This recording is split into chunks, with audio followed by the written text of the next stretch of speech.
கர்த்தருடைய பரிசுத்த நாமத்துக்கு ஸ்தோத்திரம். இன்னைக்கான வேத பகுதியை பார்க்கறதுக்கு முன்னாடி நேற்று நம்ம வீடியோவில் கேட்ட வினாவுக்கான வீடியோ இன்னைக்கு நம்ம பார்க்கலாமா? நற்கிரியைகள் என்றால் என்ன?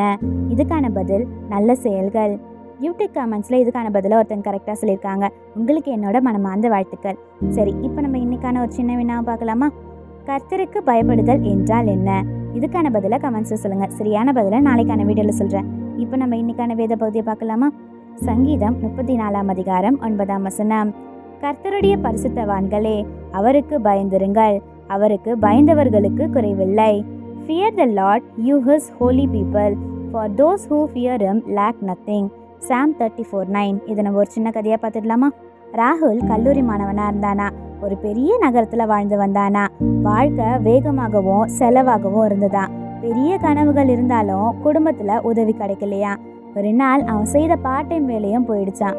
வீட்டு வாடகை, ஃபோன் பில் எல்லாமே சேர்ந்து அவனை கவலைப்படுத்துச்சான். என்ன செய்துனே தெரியாமல் அவன் பயந்தப்போ அவங்க அம்மா சொன்ன வசனம் நினைவுக்கு வந்ததான். கர்த்தருடைய பரிசுத்தவான்களே, அவருக்கு பயந்திருங்கள், அவருக்கு பயந்தவர்களுக்கு குறைவில்லைன்னு சொல்லிட்டு அவன் பயப்படாமல் தவறான வழியிலையும் செல்லாமல் நேர்மையாக இருக்க முடிவு செய்தானா. தினமுமே ஜெபித்தானா. எதுவாக இருந்தாலும் தேவனை நம்பினானா. ஒரு வாரம் போச்சான். ஒரு சிறிய இன்டர்வியூக்கு அவன் போனானா. அவனை விட அனுபவம் உள்ளவர்கள் இருந்தாலும் அவன் தேர்வாக மாட்டான்னு சொல்லிட்டு நினைச்சானா.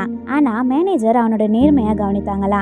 எங்களுக்கு திறமை மட்டும் இல்லை, நம்பிக்கைக்குரிய மனிதரும் வேணும்னு சொல்லிட்டு சொன்னாங்களா. ராகுலுக்கு அந்த வேலை கிடைச்சதா.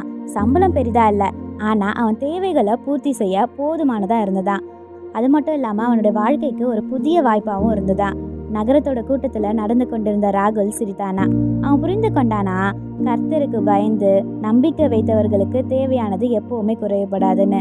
நம்ம இப்போ வாழ்ந்துட்டு இருக்க வாழ்க்கையிலுமே கர்த்தருக்கு பயந்து நம்பிக்கை வைத்து வாழ்பவர்களை அவர் எப்பவுமே கைவிட மாட்டார். அவர் தேவையானதை சரியான நேரத்தில் அளிப்பார். ஆமென்.